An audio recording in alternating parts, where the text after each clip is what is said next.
Good morning Good morning วันนี้สิไปเก็บผักอีหู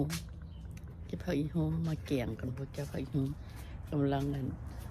ปรุงยอดออกมาอ่อนๆ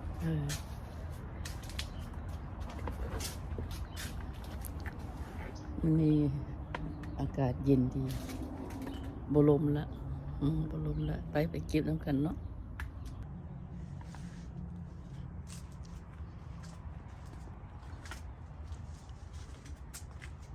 ดอกบักม่วงค่อยจับบ่4-5 หน่วยบ่นี่บ่เห็นได้เนาะโฟกัสมันเข้าไป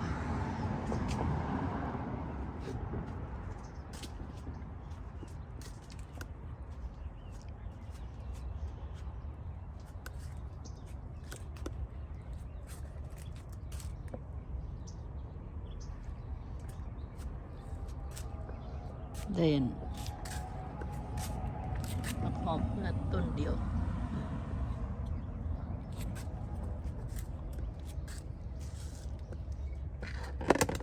นี่มันมะเขือต้นดอกออกมาหลาย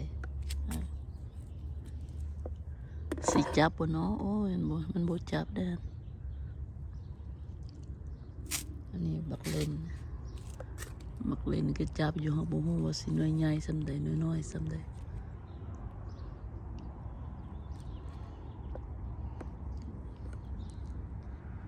ต้นพิลา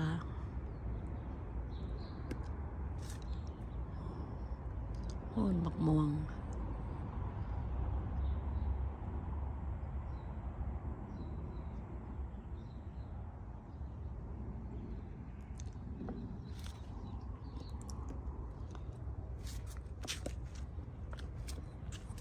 อันนี้มัน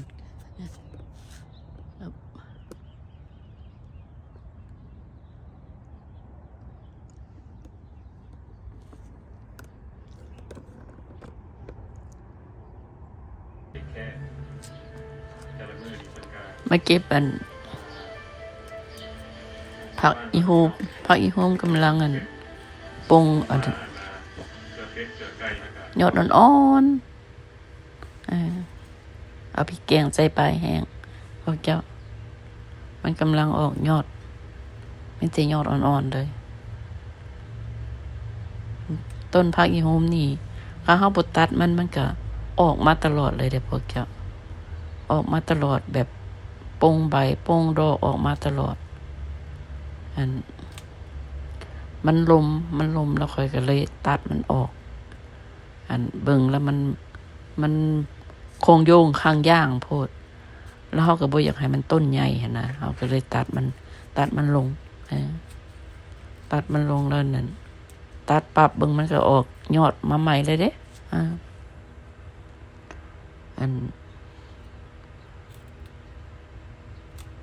ต้นผักอีโฮมนี่ค่ะมันปล่อยมันนี่โอ้ยต้นมันก็สิบักใหญ่พุ่นแหละคือกับต้นมะม่วงค่อยคือกันหั่นค่อยก็ได้ทริมมันลงตลอดตัดมันลงบ่อยากให้มันใหญ่หั่นนะถ้ามันใหญ่แล้วก็มันเฮาตัดบ่ได้แล้วไปจ้างเขามาตัดนี่ต้นละ 1,000-2,000 ก็ได้บ่จ้ะมันบ่ได้ถึกๆเด้ซั่นแบบค่อยว่าคุมเอาแบบที่ว่าพอตัดได้พอฟันมันลงได้กับฟันมันลงให้มันเตี้ยๆอันนี้ก็ว่าสิมาเลื่อยลงให้มันนั่นลงครึ่งนึงว่าซั่นยังบ่ทันได้เลื่อยมันป่งออกมาใหม่ละได้เอามาพอแกงแล้วแกงหม้อน้อย1-2 ถ้วยอันนี้เอารูดเอาแต่ใบมันกลางมันก็ทิ่มเอากลางมันแข็งนะพวกเจ้ามันแต่ตัวที่ว่าอ่อนๆแท้ๆมันค่อยบ่แข็งมันก็ได้มาส้มอยู่ตลอดผักแควนี่ก็ได้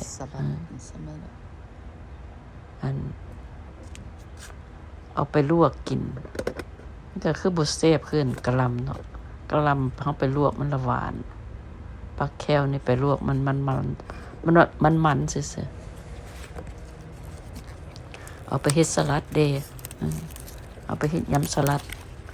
ยำสลัดของอเมริกานะเอาซอยน้อยๆซอยน้อยๆแล้วเอาป่นใส่กับพวกเครื่องแกนหมักเดือยผักแก้วก็มีสองแนวใบยาวๆกับใบกูดอันนี้ก็กูดคือกันยาวกูด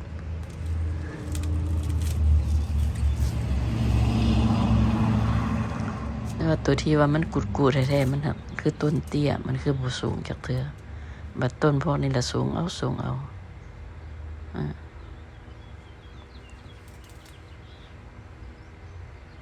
ถ้าเฮาบ่เด็ดมั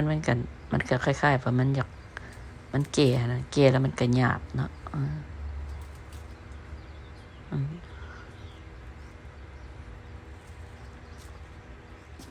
ใบตัวกูดอันเตี้ยๆอันนั้นกรอบอยู่แต่ว่าตัวนี้อยากหยาบบัดมีอีกตัวหนึ่งคล้ายๆอันนั้นคือผักกาดนาตัวนี้ใหญ่อันนั้นสักพักอยากขมน้อยนึงอันนั้นนะอันนี้บุขมแต่ต้นสูงซ้ำนั่นเลยต้นตัวหอยมันก็ยังขึ้นไปอันนั้นกินใบอยู่ได้พอเจ้าตัวหอยบ่เลยว่าตัวตั๊กแตนบ่นี่แหละ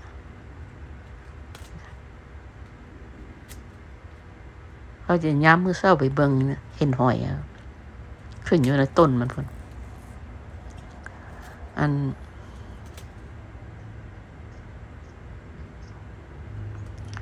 มันสิสูง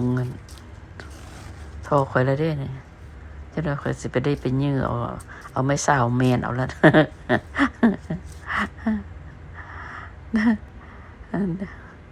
นใดนะอะไรก็ได้หลายได้เนี่ยพวกเจ้ากินบ่ไหว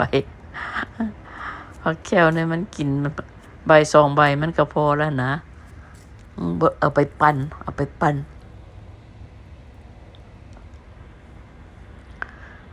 นกินน้ำมันพวกเจ้า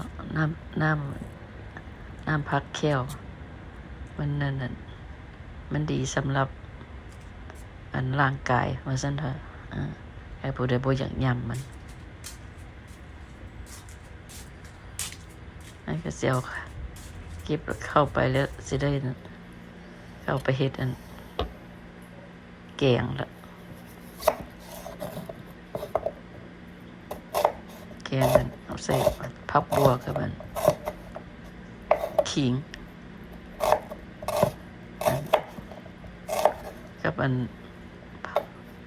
ปลาแห้งผักอีหู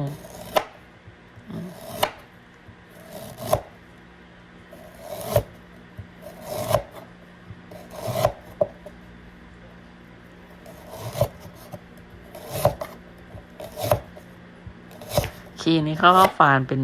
เปย์อย่างเสี้ยนนะเจ้ามันนั่นบรรเทากินเนาะบ่อยากกินเพราะป่านใดข้าว่าพอมันแผ่นใหญ่เนาะกินแล้วมันกระเพ็ดข้ามาซอยน้อยๆอย่างเสี้ยนพอกินได้ยำกินก็คือว่าใครอันนั้นค่อยข้าไม่ค่อยเอาขิงใส่เนี่ยค่อยสิซอยน้อยๆแบบนี้แหละข้าฝานค่อยกับฝานพ่ออันนั้นข้าเป็นต้มซาหั่นแม่นอยู่ข้าเป็นต้มซาขี้กันค่อยสิฝานเป็นแผ่นอันนี้ค่อยก็สิใส่น้ำซาน้ำข้าเป็นต้มใส่แกงบ่ใส่ไม่หยังคั่วบ่นี่ค่อยสิเฮ็ดน้อยๆอย่างซี่แหละไม่ให้แกงไปโฮมอันนั้นแกง2 ถ้วย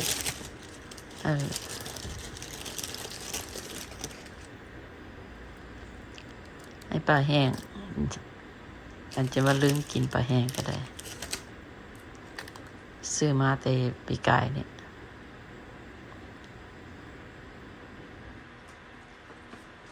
อันนี้ก็เสียมาอบมันนำ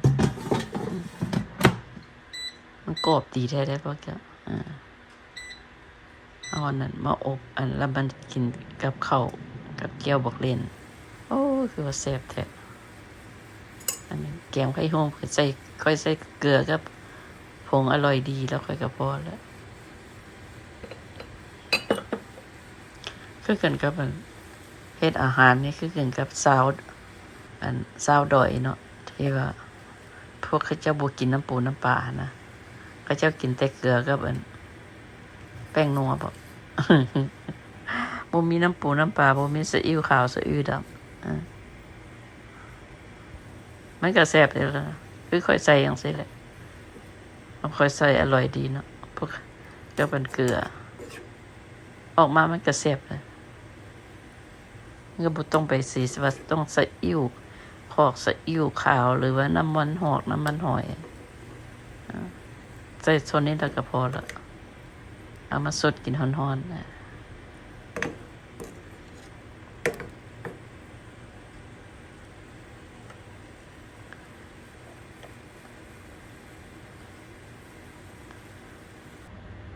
ตอนต้มนี่ออกมันเบิ่งผักกาดค่อยมันอยากขึ้นอันนั้นซ้อมแล้วอันนั้นมันต้นกระทันกำลังออกอันนี้ต้นมะขามขวดบ่เป็นหน่วยจ้ะดอกไม้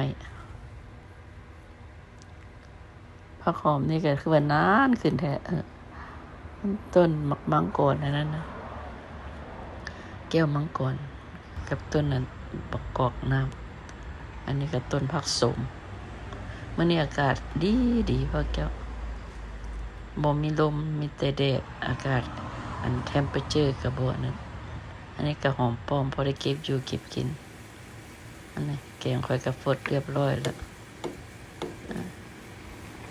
แต่หมดเมียนเอามากินได้ละแซ่บแล้วพอแก้วบ่มีหยังก็ไปเก็บเอาหยังอยู่หลังบ้านหน้าบ้านนี่ปลาแห้งค่อย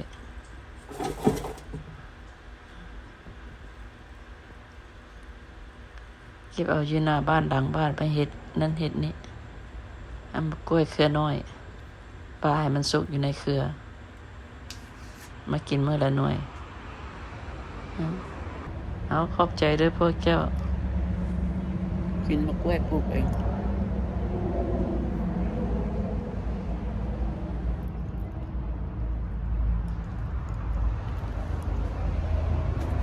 อากาศมันนี่แจ่มใสดี